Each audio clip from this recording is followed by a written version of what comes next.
Om Namo Bhagavate Vasudevaya. Om Namo Bhagavate Vasudevaya. Om Namo Bhagavate Vasudevaya. Om Namo Bhagavate Vasudevaya. Om Namo Bhagavate Vasudevaya. Om Namo Bhagavate Vasudevaya. Thank you. Thank you everyone for being here. Thank you very much for this opportunity to glorify Lord Krishna. According to the Bhagavad, this is the most auspicious activity that one can perform, to chant the names of the Lord. So I will try to explain what happens when we sing the names of the Lord. Because you sounded so enthusiastically and so harmonious when you were thinking. Everyone seems very happy. Huh? The founder of the Hare Krishna movement, Srila Prabhupada, used to have a slogan. And the slogan was, chant and be happy. We all want to be happy, right? But generally, we condition that happiness with how much money we have. Yes or no? Right? If we're healthy, we're happy. If we are wealthy, we're happy. Right? It's conditioned. But according to the Vedas, there is an explanation that, first of all, we have to understand that everything... Confirm. That everything is temporary. So if we analyze even a little bit, we will see that whatever we have and whatever we depend on, it will not last forever. Yes? We agree on that. There's no eternal credit card. Right? There's no eternal credit card. Yeah? The house is not eternal, the body is not eternal. We don't like to talk about these things, especially Sunday afternoons. It's not the time to. You have to be, encouraged to, tomorrow we have holiday. We can be happy. I was thinking tomorrow is a work day, but now I'm happier. But the first instruction of the Vedas is that everything is temporary. Asatyam. Nothing is permanent. So, then we are left with a problem. And the problem is, how can we achieve happiness? If everything that makes us happy is temporary, then our happiness will be temporary, correct? Right? So why are we always wanting to be happy? Not only for some time, or for a weekend, or for a few years, but forever. Right? So the Vedas explain that first of all, there are three characteristics that we all share. Right? And this explains our behavior in the world. Everybody. For example, the first characteristic of all of us, of the soul, is that we are eternal. The soul is eternal. The body is temporary, just like your clothes is temporary. The soul is eternal. Therefore, there are many things that are explained according to the Vedas. We don't die. Right? People die every day. But they truly, according to the Vedic principle, they are not dying. Only the body is dying. Yes? However, when somebody dies, we all cry. Yes or no? Right? Because the person, is not there, etc. But because we are eternal, we don't like to die. Right? Right? So come next weekend to my place. You're going to die. Nobody wants to go. You're all going to die. No, nobody wants to go. Because we're eternal. And therefore we fight against this temporary existence in this material world. The other principle of the spirit soul is that we are wise. Chit, Sat, Chit, Ananda. Sat is eternal, Chit is wise. Therefore, we all go to school, don't we? Although the young ones, right? You know how hard sometimes the school it is? Oh, again to school, right? But we go to school, right? I know now modern society has gone a little crazy. Now there are schools for dogs, psychologists for dogs and cats, right? Especially in which country. But generally, school and learning is for humans. And we all want to learn something, right? Now we have these magical instruments, devices, You have your mobile phone. Everything. How many times do you click your phone in a day? Many. Right? How many times, eh? A lot. Yes, honest. So many times. And every time you go to Google or YouTube or some of those, it's to find something, to learn something. If I ask you a question, how many kilometers are from here to India? You don't have to know. You just have to go into the, right? Knowledge is there. So we are all seeking knowledge all the time. How to cook, how to do this, how to become rich, how to do that, etc. So eternal is one thing. We don't want to die. Second, knowledge. We all are seeking for knowledge. And finally, Ananda, Sat Chit Ananda. We all are looking for happiness. That's the topic. Sunday night, we're meant to be happy. Right? From Friday night, we want to be happy. Right? Monday to those who work, Monday to Friday, you know how it is. Okay, you have to grind, or go to school.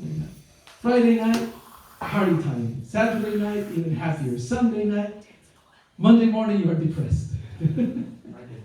Monday blues, yeah, exactly.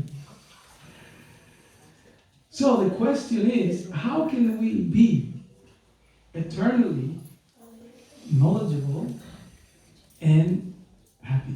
That is a basic question. Now, according to the Vedas, if we don't know these three things, we're not humans. That's what the Vedas explain. Vedanta Sutra explains, Atatta Brahma Jigyasa.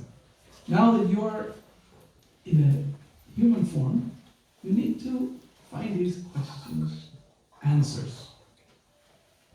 How can I be eternal? How can I be wise, knowledgeable? And how can I be happy? These are the basic things. There's no university where these things are explained. There's no, right? The engineering of happiness. The engineering of eternity. There's no such thing. So, the Bhagavad Gita presents this proposal. Very simply, how can we obtain eternity, wisdom, and happiness? That's the idea. Now, the Vedas are in total millions of verses. The Bhagavata Purana has 18,000 verses. Other Puranas has 60,000 verses, others 100,000 verses. Mahabharata also so big. So many scriptures. We have no time, right? How many years you have to study to be an engineer? Or an accountant or something? 4 years. 4 years, no? Imagine if I say you have to study 40 years to be an engineer. Oh, so difficult. But according to the Vedas, in this human form of life, we have a lifetime to achieve perfection. If you are not able to achieve perfection in one lifetime, what happens? What do they call it? Roll over. You roll over. Like you get, on your phone, you get quota, internet data. Right? If you don't use it all, then you roll over. Some roll over, not all, but some. So in this case, whatever we learn and whatever we advance, whatever we realize, whatever we achieve in terms of spiritual perfection, next life we are born in a family where we easily can continue. And the Puranas explain that particularly those who are born in India, right? That's the benefit of taking birth in India, or from Indian families, because we're familiar to all these processes. Yoga, mantra, jagyas, puja, it's something common. It's not a... You talk to a British person about these things and they're like, what is this? It's so strange. You're Australian. Why do you sit on the floor? What do you do with your hands? All these clothes. What is this? You know, people... But for an Indian person or someone Indian background, this is common knowledge. My grandfather used to read Gita, Puranas, do pujas, jagya. My father used to take me to the temple. You all know those things, right? So the Gita presents an eternal process. The first thing that the Gita shows us is we are not the body. So if I ask you, who are you? You will say your name. You will say your, what else? Your date of birth. You will say your place of origin. Right? All these things. But these are temporary. If I ask you, where were you last life? Ooh. What is this? Last life. Last life. Something is happening here.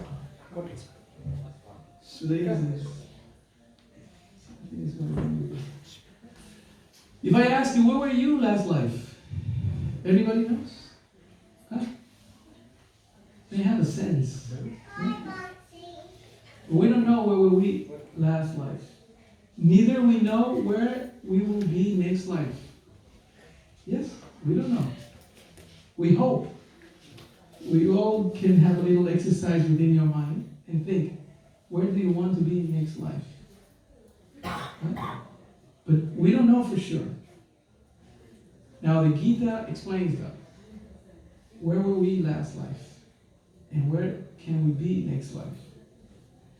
Now there is a key ingredient here. You see, when you have a beautiful car, right? I see nice cars outside, you know? So you know that feeling when you bought your car? Oh, nice, it smells, everything is nice. Now, and I know this for a fact because a friend of mine told me about this. Especially those new cars, big cars, you know, 40, 60,000. Yeah? If you lose your key, you know how much it costs you to do another key, to get another key? You know how much? $1,000. Some of these cars are very sophisticated. You want a new key, you have to get $1,000. Why? Because everything is computerized and it's, you know, all these little things. In other words, if you don't have the key, you cannot use it. So the Bhagavad Gita gives us the key of how to achieve happiness, eternity, and knowledge.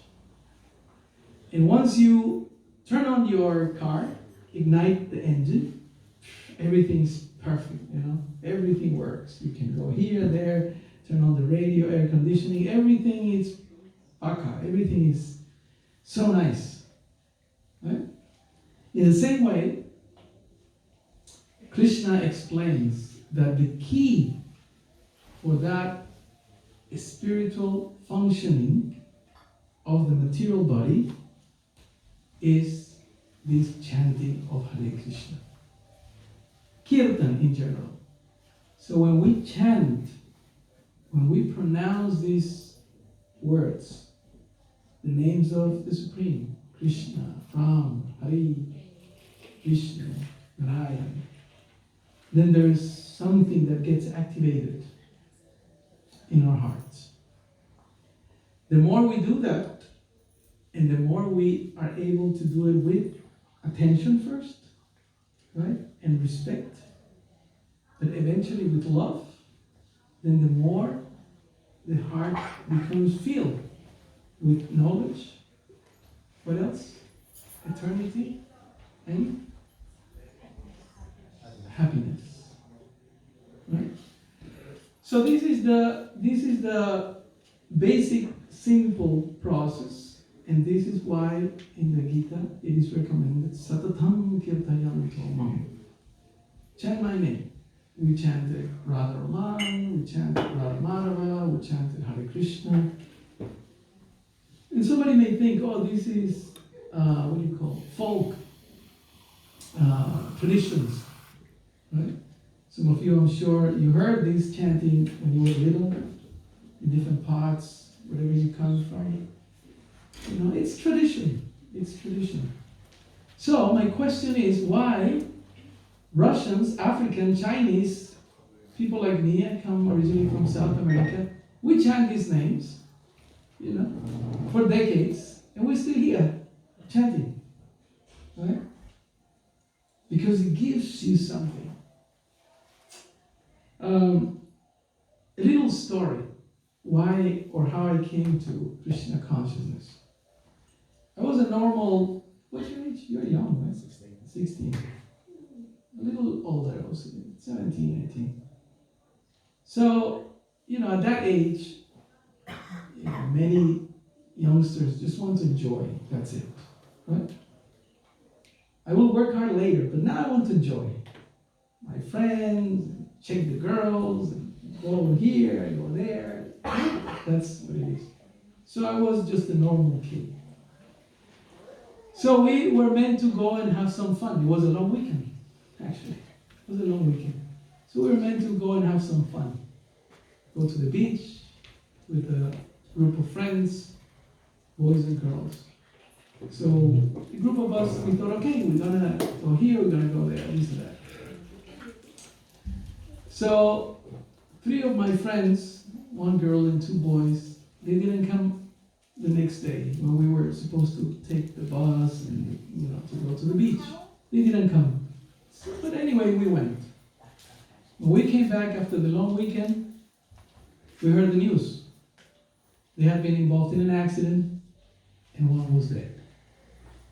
Right? So all our excitement, all our search for happiness and thoughts of, yes, we're going to enjoy a long weekend, we're going to be so happy, immediately got deflated. All the friends were coming, crying, girls, parents, the family, and eventually they brought the body.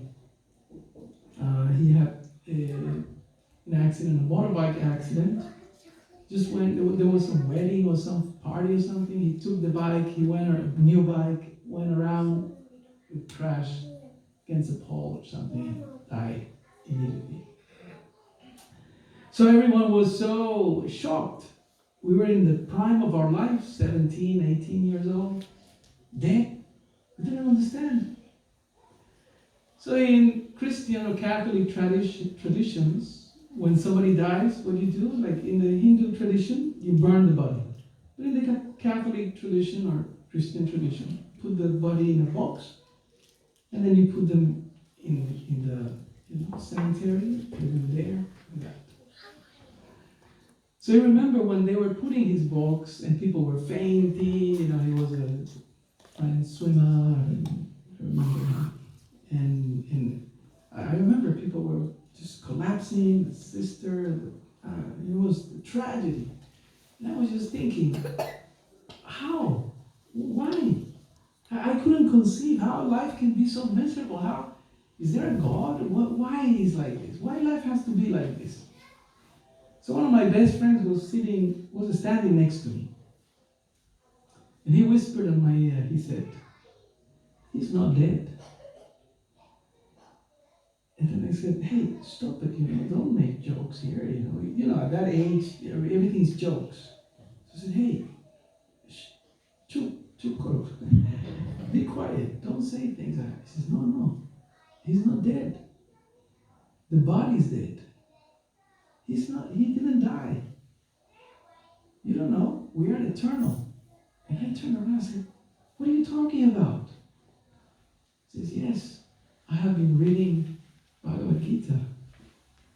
I've been talking to some Krishna devotees.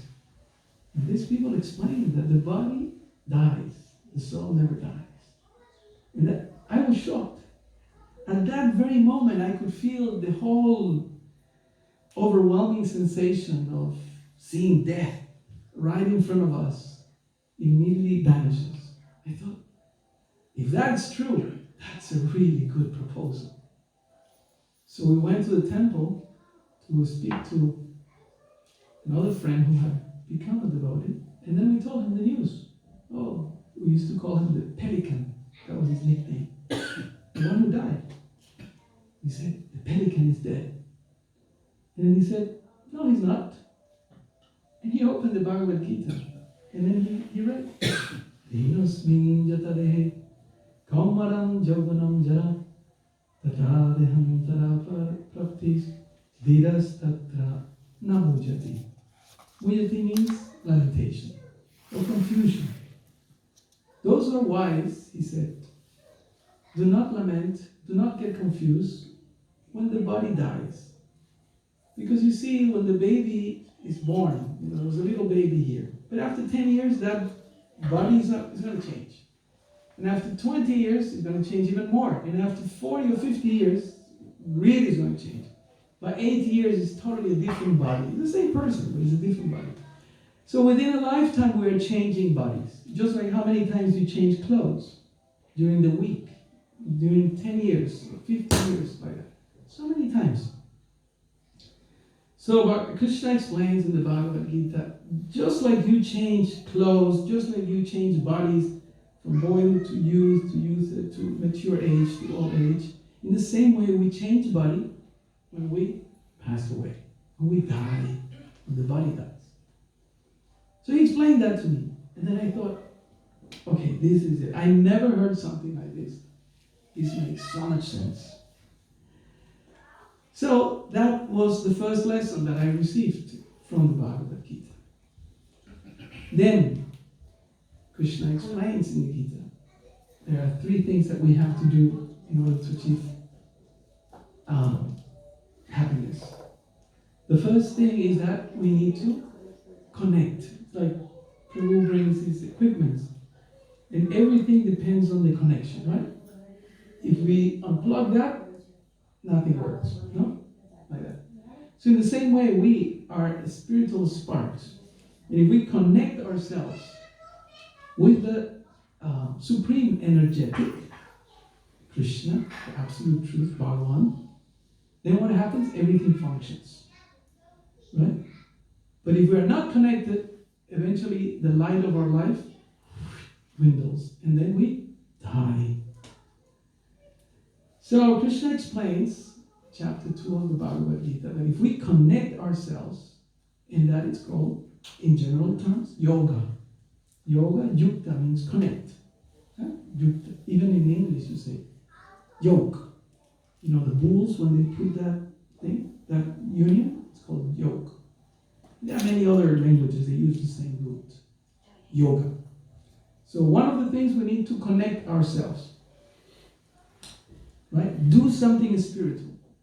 The second thing, we need to learn the spiritual science. Chapter 4, he explains transcendental knowledge. Look for a guru, look for a sage, look for someone who has knowledge, and learn from that person. Right? Ask questions and do something.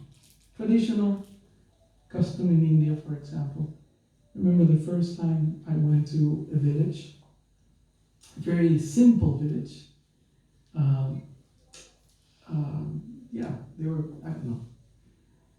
very, very humble people. So I went with my Guru Maharaj. Then people came from their hut, the mud huts, like that. They came, they gave us some mat to sit. They gave us some water. And then they sent the son to climb one of the coconut trees to bring a coconut, right? And then they gave us, open it, and then they gave us that, like that. So that's tradition, right? Because I was with a Swami, so they gave something to the Swami, the Guru, his teacher, like that. So the first thing is that we need to connect ourselves through some spiritual means. Second thing is that we need to learn. You know? And the third thing is that we need to become peaceful. Shanti, right? That's the word. Gyaltamam shantin richati. Krishna says you become peaceful. And he explains, unless you become connected, unless you receive knowledge, and unless you become peaceful, you cannot be happy. Now everybody wants to be happy, right?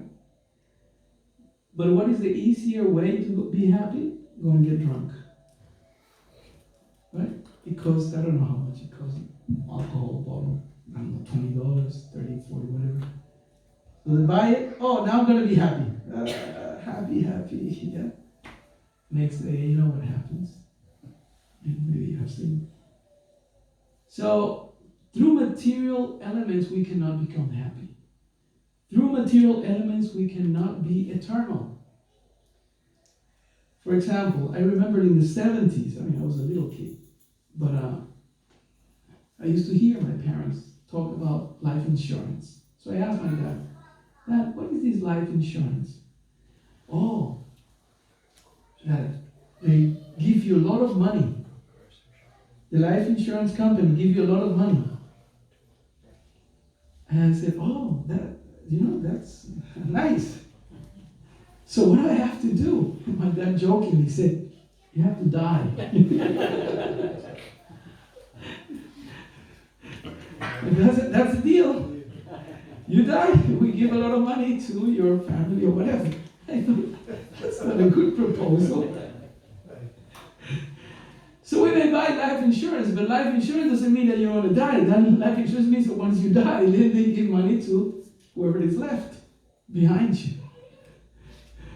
So by material means, we cannot be happy. By material means, we cannot be eternal. Remember the three elements? And by material means, we may get all the degrees. We go to university, we go here, there, we get masters and whatever, PhDs and degrees and certificates, you know that. But none of those can give you a spiritual perfection. That doesn't mean that we don't have to study, that we're not against universities and things like that. All we're saying is that we need this. Now you have the car, you need the key. Now you have a human body, you need that spiritual ignition ingredient. In conclusion, what is the best way to ignite the car is this mantra. Puranas explain that your mind is like the steering wheel, right? If the steering wheel is not in right functioning state, you can create an accident. You cannot really reach your destination. You need that. So everything boils down to your mind, what you're thinking. I'm not a mind reader, but I know that you're thinking many things right now, right? When is this Prabhu's going to finish? What is there for Prashad? What I'm going to do tomorrow? The longer I go, it's scientific, this 45 minutes maximum. Even the best students cannot hold longer their attention. So I have to hurry up. So Krishna, he recommends mantra. If we control the mind through the process of mantra, then we can achieve those three things: eternity, knowledge, and happiness. Now, it's like this. You may say, or we may think, well, I'm not so spiritual, I have... How long? It's the average length of the mortgage? You should know. You said? 30 years. If you're lucky, right? Otherwise, the average is 35 years. 35 years. Right? Sign away your life. But Krishna explains that if you just are able to do this mantra, doesn't matter what is your external situation. When you see in India, you see the sadhus, right? The sadhus, if you go to Kumbh Mela, you go to Rishikesh, you go to Vrindavan, you see the sadhus there. They have no house. They may live here and there, and many of them, if they are not smoking bidi outside, or drinking sometimes, or doing other nonsense, they may be experiencing something different.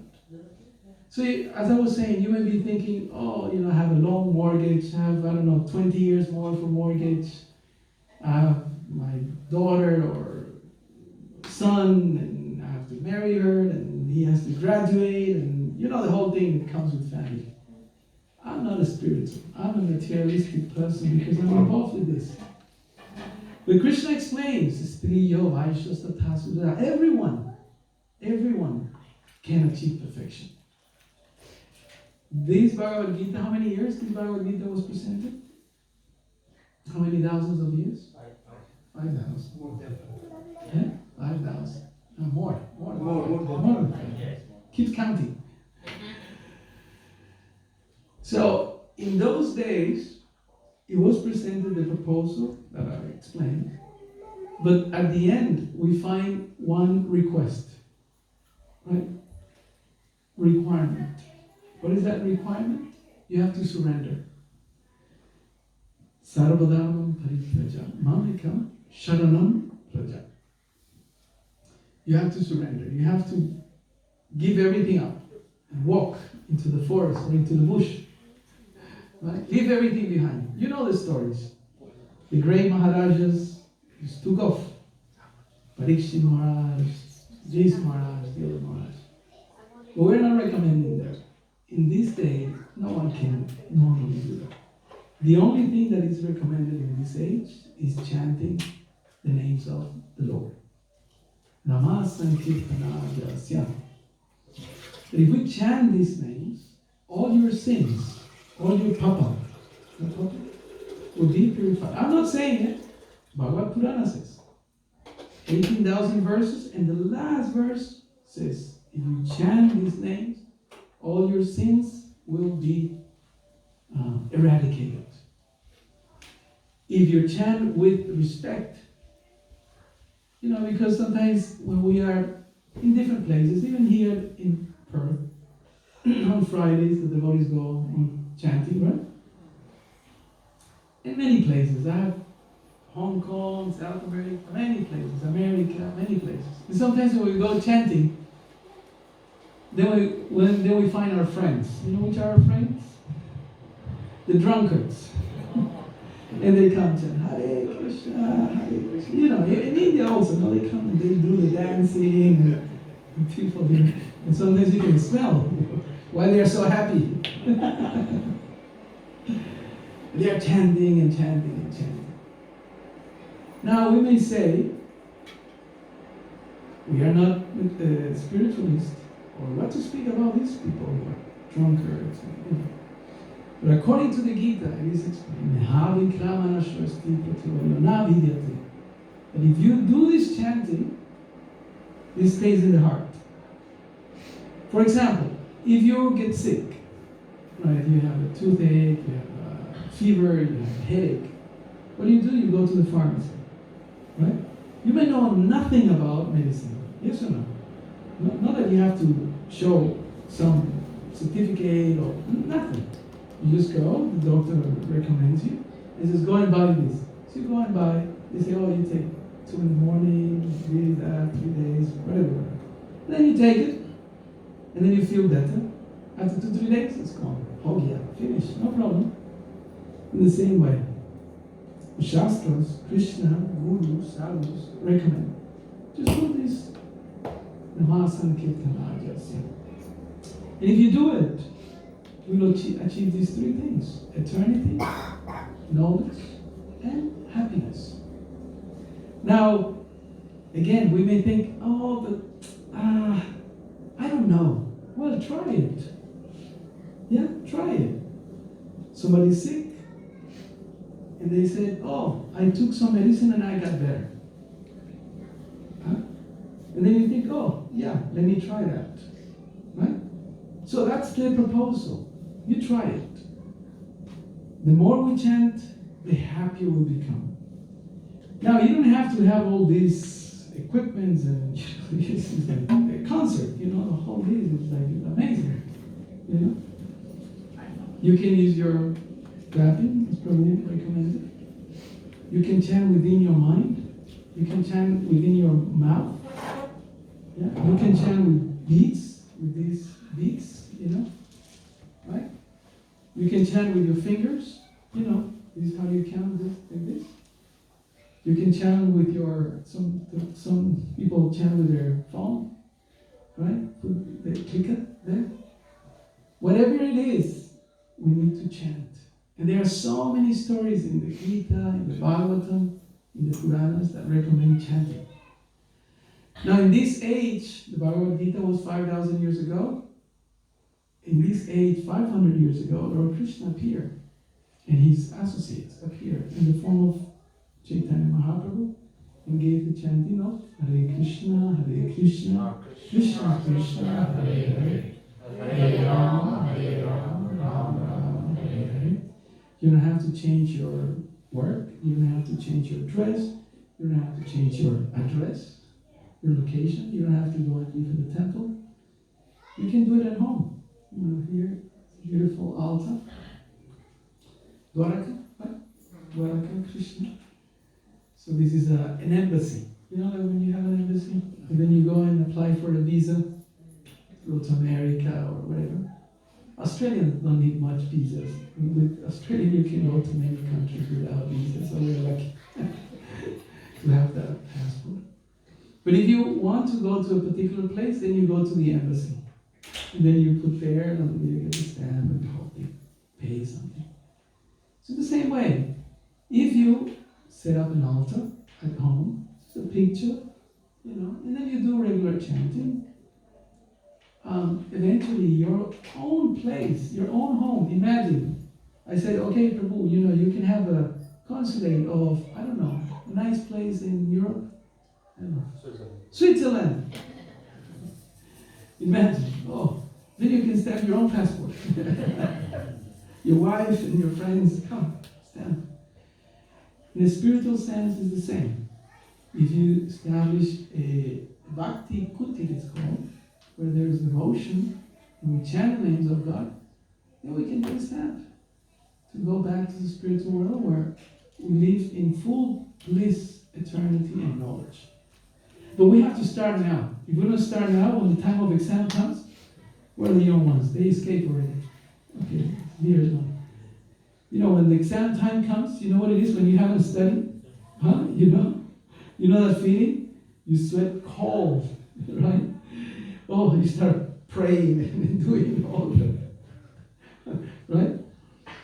If you haven't studied for your exam, you are in trouble. And if you're lucky, you get a second chance. So we don't want a second chance. We wanted to make it this lifetime. So practice, chant, read these books, Bhagavad Gita, chant Hare Krishna, and be happy. That's the reason why the founder of the Hare Krishna movement used to have this slogan or maxim. Chant and be happy. Chant and be happy. Now, this chanting becomes very powerful when we do it in a group like this. So when Prabhu, this morning we had a program in morning, and he said, Prabhu, we have a program on the same day, but it's very far, Pure Waters. This is almost the last, suburb of the Perth. Yeah, the very last. I was in Butler this morning. Butler is the very top one. I told my son I'm going to have to go to Pure. I said, that's like another planet. But when Prabhu invited me, I thought, I'm going, because we came here last time, remember? I said, I'm going, because here you will feel, at least for a few hours, quite happy. And I remember the prasadam was very nice, and everyone was very ecstatic, blissful. Right? Why? Because we come together. We come together, right? And the more together, the more strong we become. What's that? Unity is a force. Unity is a force. So when we are like this, we can chant alone. When we're all together, strength. Our heart becomes stronger, strengthened.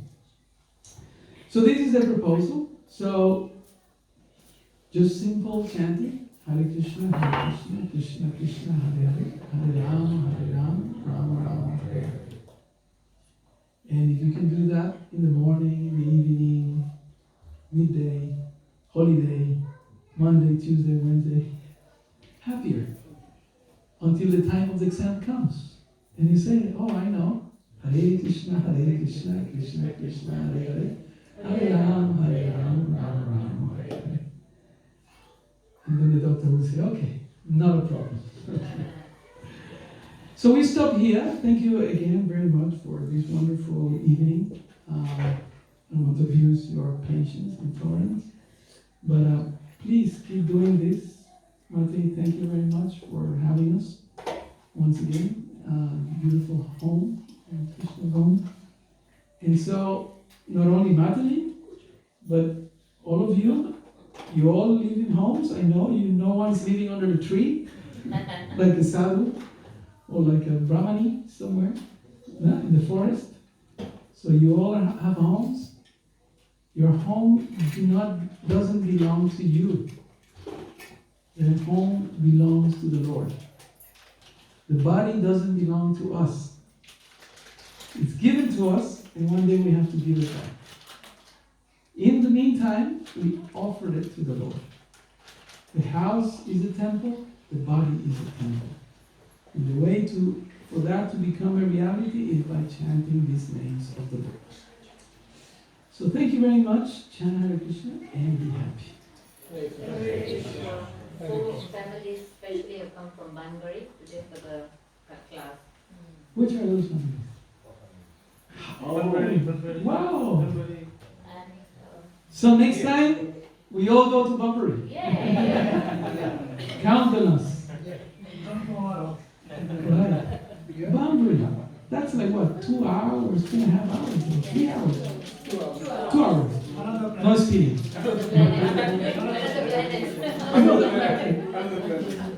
We are so lucky. I'm talking serious. You know what's going on around the world, no? All these things with COVID, all around Australia, Melbourne. You know what happened, the earthquake, tremors, whatever happened. Sydney, and what else? Canberra, what's happening? We're so lucky. People can't believe you guys are getting together. This morning, how many people came? 120, 130 people? In one small house, comparatively. So lucky. Other places, social distancing, mask, this, that, vaccination. We are so lucky. Take advantage of this opportunity before it's too late. So let's take advantage. Do the most.